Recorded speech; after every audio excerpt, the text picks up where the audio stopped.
स्वागत है आप सभी का। मैं हूं आप सभी के साथ रिया डंगवाल। आप देख रहे हैं एचएनएन न्यूज बुलेटिन की शुरुआत करेंगे हरियाणा की खबरों के साथ। धर्म नगरी कुरुक्षेत्र के ऐतिहासिक स्थानेश्वर महादेव मंदिर में आज विशेष धार्मिक आयोजन देखने को मिला, जहां पूर्व मंत्री सुभाष सुधा सहित बीजेपी कार्यकर्ताओं ने पूजा अर्चना और हवन यज्ञ किया। यह आयोजन प्रधानमंत्री नरेंद्र मोदी के प्रधानमंत्री पद पर 12 वर्ष पूरे होने के मौके पर आयोजित किया गया था, जिसमें उनके लंबी आयु, देश के निरंतर विकास की कामना की गई। कार्यक्रम के दौरान कार्यकर्ताओं ने वैदिक मंत्रोच्चार के बीच हवन में आहुति दी और देश की प्रगति एवं समृद्धि के लिए प्रार्थना की। पूर्व मंत्री सुभाष सुधा ने इस मौके पर कहा कि प्रधानमंत्री नरेंद्र मोदी के नेतृत्व में भारत तेजी से विकसित राष्ट्र बनने की ओर आगे बढ़ रहा है। उन्होंने कहा कि इससे पहले देश में सबसे लंबे समय तक प्रधानमंत्री रहने का रिकॉर्ड पंडित जवाहरलाल नेहरू के नाम था, जिसे अब प्रधानमंत्री नरेंद्र मोदी ने पार कर लिया है। सुभाष सुधा ने हरियाणा के मुख्यमंत्री नायब सिंह सैनी की भी सराहना करते हुए कहा कि राज्य भी विकास के नए आयाम स्थापित कर रहा है। उन्होंने ये भी कहा कि पहले कुरुक्षेत्र में गीता जयंती महोत्सव सीमित स्तर पर मनाया जाता था, लेकिन अब यह प्रधानमंत्री मोदी के प्रयासों से अंतर्राष्ट्रीय पहचान हासिल कर चुका है।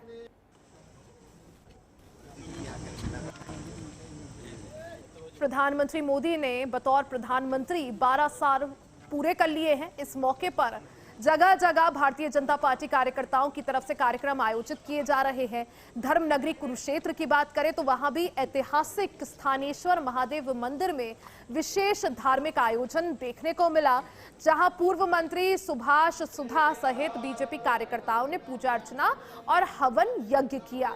यह आयोजन पीएम मोदी के प्रधानमंत्री पद पर 12 साल पूरे करने के मौके पर किया गया, जिसमें उनकी लंबी आयु और देश के निरंतर विकास की कामना की गई। कार्यक्रम के दौरान कार्यकर्ताओं ने वैदिक मंत्रोच्चार के बीच हवन में आहुति दी और देश की प्रगति एवं समृद्धि के लिए प्रार्थना की। पूर्व मंत्री सुभाष सुधा ने इस मौके पर कहा कि पीएम मोदी के नेतृत्व में भारत तेजी से विकसित राष्ट्र बनने की दिशा में आगे बढ़ रहा है। प्रधानमंत्री नरेंद्र मोदी ने बतौर प्रधानमंत्री 12 साल पूरे कर लिए हैं। सबसे लंबे समय तक प्रधानमंत्री रहने का रिकॉर्ड भी अब उनके नाम है। पहले ये रिकॉर्ड कांग्रेस के बड़े नेता और पूर्व प्रधानमंत्री जवाहरलाल नेहरू के नाम था।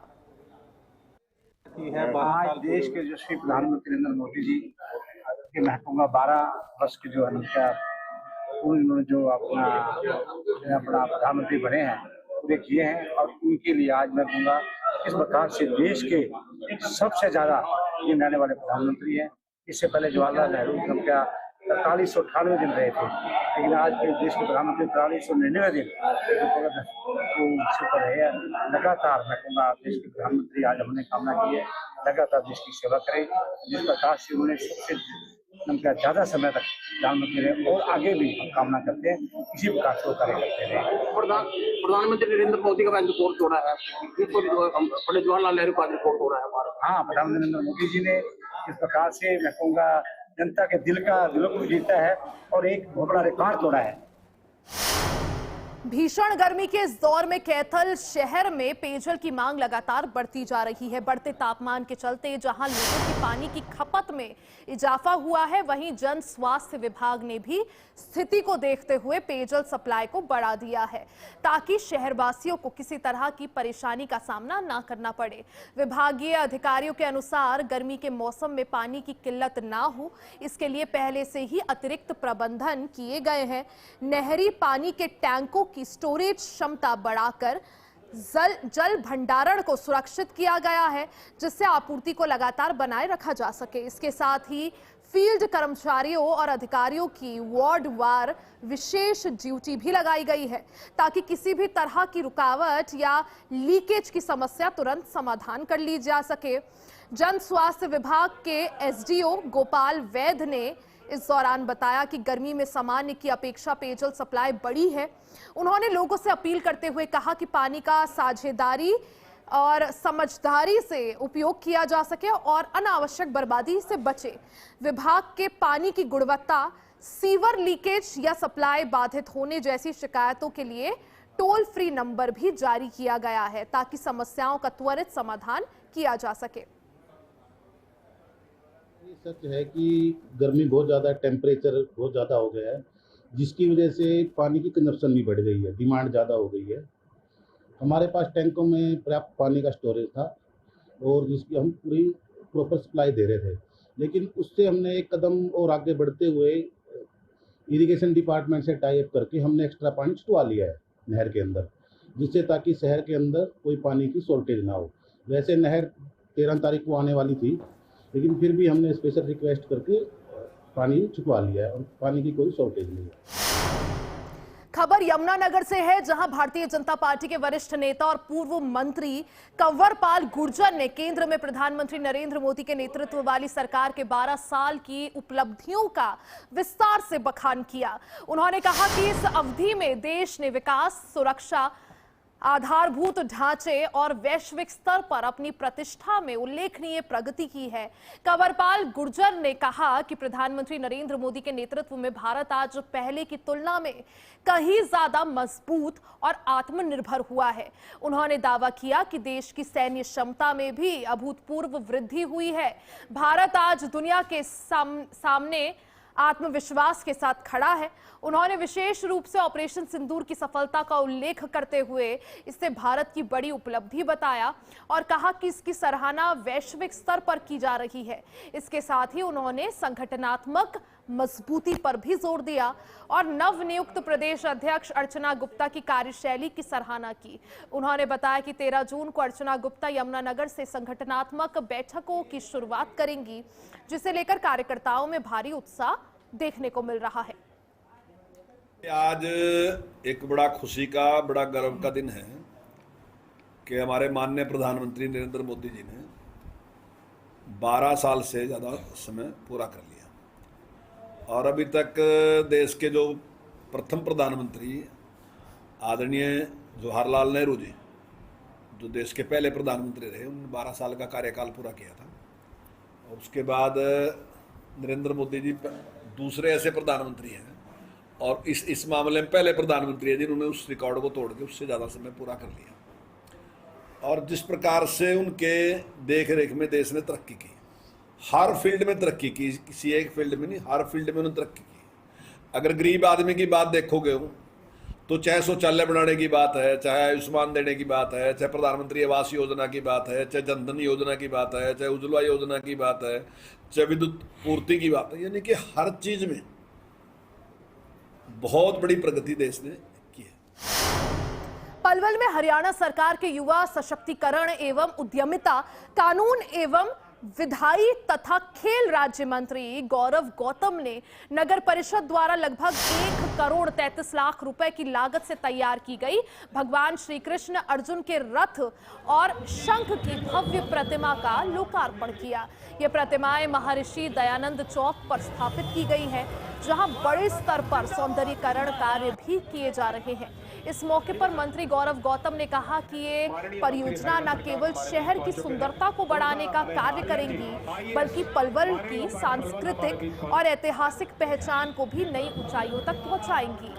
उन्होंने कहा कि ये चौक अब शहर की एक नई पहचान के रूप में उभरेगा और स्थानीय लोगों के लिए गर्व का विषय बनेगा। उन्होंने मुख्यमंत्री नायब सिंह सैनी के नेतृत्व में प्रदेश सरकार द्वारा शहरी क्षेत्रों में आधारभूत ढांचे और सौंदर्यीकरण कार्यों को दी जा रही प्राथमिकता का भी उल्लेख किया। मंत्री ने कहा कि ये विकास कार्य नागरिकों को स्वच्छ, सुंदर और आधुनिक वातावरण उपलब्ध कराने की दिशा में महत्वपूर्ण कदम है। आज इस प्रतिमा का अनावरण हुआ है।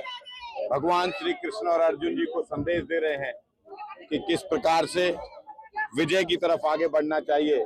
उस महर्षि दयानंद चौक उस बात का प्रतीक होगा। पलवल में भव्य और दिव्यताएं जो बन रही हैं, लगातार इसकी तरफ विकास की गति बहुत तेजी से आगे बढ़ रही है। हम उस पर आगे बढ़ रहे हैं।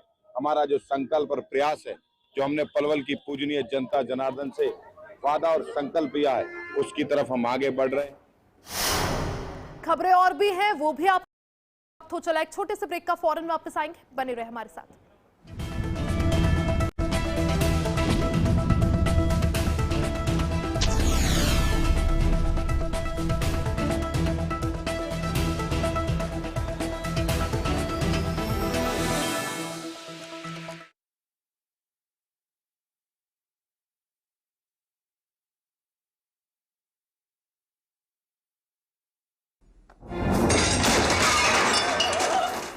फर्श की टाइल्स को चेंज करो, बड़ी स्लिपरी हैं। थर्मोकूल वॉशिंग मशीन। थर्मोकूल, इंडिया का नया अंदाज। गोल्डी हिंग का तड़का लगे तो सभी दबा के खाते हैं। गोल्डी हिंग, कण कण में जान। आइसक्रीम खाओगी? जंगल में आइसक्रीम मिलती है। समर कूल रेफ्रिजरेटर, आप अपनी ड्यूटी निभाओ, ये अपनी ड्यूटी निभाएगा। समर कूल, लाइफ बनाए वंडरफुल। अबे घोचू, जी के स्ट्रॉन्ग करने का अक्खा इंडिया को मालूम है। पेट सफा, हर रोग दफा। एक ही जगह। मम्मी, आपको भी बचपन में ब्रिज से जाना पसंद था? मैं जब छोटी थी तब इतना कनेक्टिविटी ही नहीं थी। ये तो अब हुआ है। अब नई राहें बनी है, नई उड़ान मिली है, नई स्पीड मिली है, बॉर्डर तक को कनेक्टिविटी मिली है, अष्टलक्ष्मी को सम्मान मिला है और आगे भी मिलता रहेगा। 12 साल विश्वास के, विकास के, जन कल्याण के।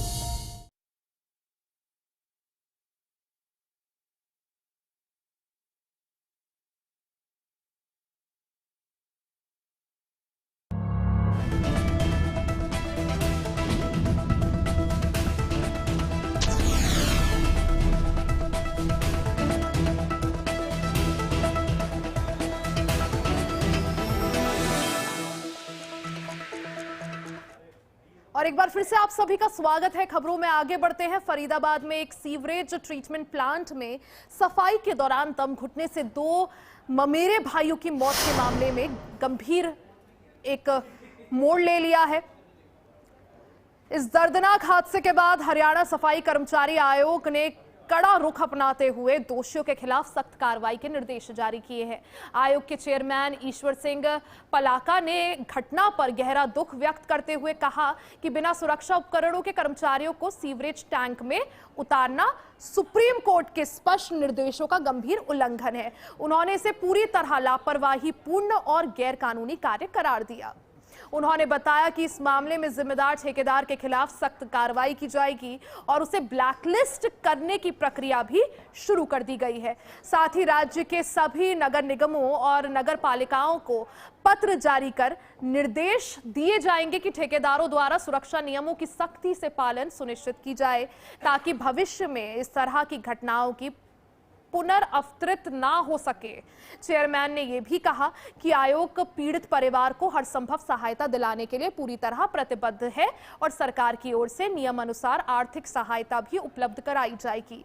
उन्होंने स्पष्ट किया कि इस तरह की लापरवाही बिल्कुल भी बर्दाश्त नहीं की जाएगी। ऐसी जो घटनाएं हैं वो दुखद है हमारे लिए, पर जिस भी ठेकेदार ने लापरवाही किया और उन लोगों को बिना सुरक्षा उपकरण के नीचे टैंक में भेजा और जिसकी भी लापरवाही उनके खिलाफ आयोग की तरफ से कड़ी कार्रवाई की जाएगी। जबकि हमारे माननीय सुप्रीम कोर्ट की भी डायरेक्शन है कि बिना सुरक्षा उपकरणों के कोई भी सफाई कर्मचारी नीचे सीवरेज टैंक में नहीं जाएगा और जिन लोगों की भी इसमें लापरवाही है कमीशन उनके खिलाफ कड़ा संज्ञान लेगा ताकि सफाई कर्मचारियों के हित सुरक्षित रखें। महेंद्रगढ़ में मंगलवार शाम आई तेज आंधी तूफान और बारिश ने भारी तबाही मचाई है, जिससे कई इलाकों में जनजीवन प्रभावित हो गया। सैनीपुरा मोहल्ले स्थित धौलपोश गौशाला में इस प्राकृतिक आपदा के चलते लाखों रुपए का नुकसान हुआ है। तेज हवाओं के कारण गौशाला की एक दीवार ढह गई, वहीं परिसर में लगा बिजली का खंभा भी टूटकर क्षतिग्रस्त हो गया। आंधी के दौरान एक विशाल बरगद का पेड़ उखड़कर गौशाला के टिन शेड पर जा गिरा, जिससे शेड को भी काफी नुकसान पहुंचा है। हालांकि राहत की बात यह है कि समय रहते गौशाला प्रबंधन ने सतर्कता दिखाते हुए गौवंश को सुरक्षित स्थान पर पहुंचा दिया, जिससे एक बड़ा हादसा टल गया। अगर ऐसा नहीं किया जाता तो बड़ी संख्या में पशुओं को नुकसान हो सकता था। गौशाला प्रशासन के अनुसार उस समय शेड के नीचे कई वाहन भी खड़े थे, लेकिन वो भी बड़े नुकसान से बच गए। गौशाला प्रबंधन का कहना है कि इस आपदा से संरचना को भारी क्षति पहुंची है और मरम्मत कार्य के लिए आर्थिक सहायता की आवश्यकता है। फिलहाल नुकसान का आकलन किया जा रहा है और प्रशासन से मदद की उम्मीद भी जताई जा रही है। मेरा नाम रमेश कुमार वर्मा है। मैं श्री गौशाला धौलपोस्ट आश्रम के अंदर सचिव के पद पर कार्य कर रहा हूँ। ये जैसे मेरे से पहले बताया, हमारी गौशाला के अंदर धौलपोस्ट के अंदर, जो कि सैनी सभा के सैनी मोहल्ला के अंदर है, तो ये बहुत अनादिपुरानी गौशाला है।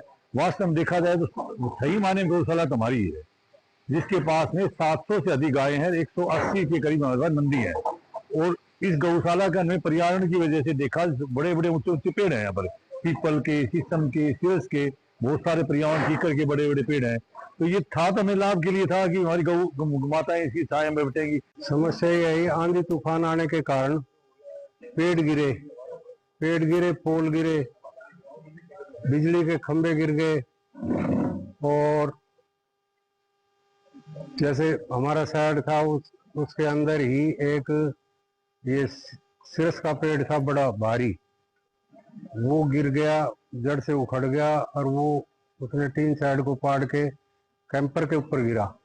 उसमें कैंपर का भी नुकसान और 3 साइड का भी लाखों रुपए का नुकसान हुआ है। एक साइड का हमारा श्री सुकेश कुमार दीवान ने बनवाया था, उसके ऊपर बड़ का पेड़। मैं सर्वे सर्वा हूँ। समस्या ये है, हम तो बाहर थे, ईंटों के लिए गए थे, तो हम ईंटों का वो बना रहे, खड़ंगा बनवाया जिसमें गाय दशा करती, पहले ही प्रॉब्लम थी। इस हालात में जो ही हम यहाँ पहुँचे अंदर, तो हम पहुँचे और उसी वक्त एकदम आंधी तूफान आया बड़ा जबरदस्त। बस ये बड़ का पेड़ पड़ा, ये 3 साइड को दीवान जी ने बनाया था। ये प्रधान जी ने आपको बताई, ये सिरस वगैरह, उधर 30 फुट का डंडा जो है वो एकदम बचाके से जो है डीपीटी लेवल से वो गिर गया। मेन गेट के पास टीकरें टूट के इतनी गिर गई, गेट ही नहीं। और अगली खबर हरियाणा के कुरुक्षेत्र से है, जहां राज्य महिला आयोग की अध्यक्ष रेणु भाटिया के इस्तीफे के बाद प्रदेश भर में नर्सिंग स्टाफ द्वारा चल रहा विरोध प्रदर्शन और धरना समाप्त हो गया है। हालांकि प्रदर्शन समाप्त होने के बावजूद नर्सिंग स्टाफ की ओर से एफआईआर दर्ज करने की मांग अभी भी बरकरार है। हरियाणा स्टाफ नर्स एसोसिएशन ने घोषणा की है कि उनकी प्रमुख मांग पूरी होने के बाद उन्होंने अपनी हड़ताल वापस ले ली है, जिससे अब स्वास्थ्य सेवाएं सामान्य रूप से सुचारू रूप से संचालित हो रही है। इस पूरे मामले ने स्वास्थ्य विभाग और प्रशासन के सामने कई दिनों तक चुनौतीपूर्ण स्थिति पैदा कर दी थी। गौरतलब है कि एलएनजेपी अस्पताल के निरीक्षण के दौरान रेणु भाटिया की एक टिप्पणी को लेकर विवाद खड़ा हुआ था, जिसके बाद नर्सिंग स्टाफ में रोष फैल गया था। उन्होंने प्रदेश भर में विरोध प्रदर्शन शुरू कर दिया था। नर्सिंग स्टाफ का कहना है कि केवल इस्तीफा प्राप्त नहीं है, यानी केवल इस्तीफा पर्याप्त नहीं है, बल्कि संबंधित टिप्पणी को लेकर कानूनी कार्रवाई भी जरूरी है। उनका मानना है कि एक टिप्पणी न केवल एक व्यक्ति विशेष के लिए बल्कि पूरे नर्सिंग कैडर के सामने से जुड़ी है और उनके सम्मान से भी इसका ताल्लुक है। अब स्टाफ नर्सों का कहना है कि अस्पतालों में मरीजों की सेवा उनकी प्राथमिक जिम्मेदारी है। ये ऐसे कि जो बेशक हमारे रेणु मैडम ने इस्तीफा हमारे हरियाणा गवर्नमेंट की तरफ से धन्यवाद करते हैं, माननीय मुख्यमंत्री जी का धन्यवाद करते हैं, उन्होंने इस्तीफा दिया है। लेकिन ये आगे की लड़ाई का ये है, जो हमारे मान सम्मान तो अभी भी वहीं अटका हुआ है। हमारे मान सम्मान को जो ठेस पहुंची है, जो हमारे चरित्र पर उंगली उठाई गई है कि हम डॉक्टर से हमारी इन्वॉल्वमेंट है, कि इस तरह से तो हमारा मान सम्मान तो अभी हमारा वहीं का वहीं है। तो आगे की लड़ाई है, लेकिन मरीजों के हितों को देखते हुए कि पेशेंट हमारे भरोसे है। स्टेशन द्वारा ये फैसला लिया गया है कि हम ये मरीजों के हित को देखते हुए इस लड़ाई को यहीं खत्म करते हैं।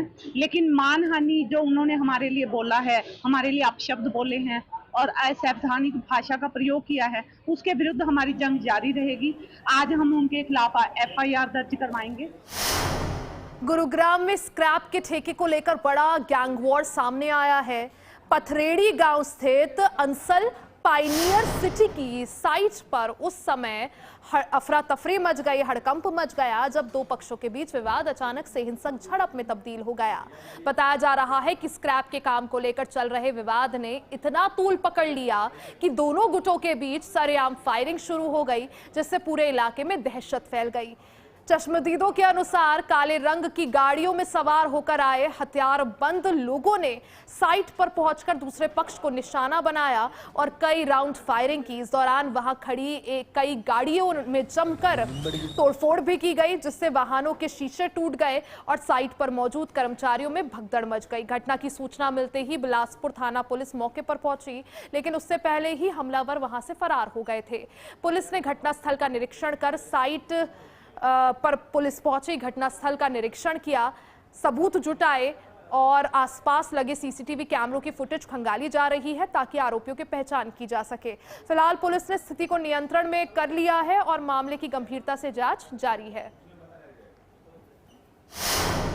कुरुक्षेत्र में LNJP अस्पताल से जुड़ा मामला पूरी तरह से राजनीतिक रंग ले चुका है। 15 वर्षीय नाबालिग के साथ कथित दुष्कर्म और नर्सिंग स्टाफ पर की गई टिप्पणी को लेकर शुरू हुआ विवाद लगातार तूल पकड़ता जा रहा है। इस पूरे मामले में अब विपक्षी दल भी सक्रिय हो गए हैं। हरियाणा कांग्रेस की महिला प्रदेश अध्यक्ष पर्ल चौधरी आज LNJP अस्पताल पहुंची, जहां उन्होंने नर्सिंग स्टाफ के समर्थन में खुलकर बयान दिया। उन्होंने कहा कि नर्सिंग स्टाफ के साथ हुई टिप्पणी निंदनीय है और इस पूरे मामले की निष्पक्ष जांच होनी चाहिए। साथ ही उन्होंने आरोपी डॉक्टर शैलेंद्र शर्मा शैली के पुराने मामलों की भी जांच की मांग उठाई है। पर्ल चौधरी ने कहा कि सिर्फ वर्तमान घटना ही नहीं बल्कि पिछले लगभग 20 सालों से अगर रिकॉर्ड देखें तो गहन जांच होनी चाहिए ताकि पूरी सच्चाई सामने आ सके।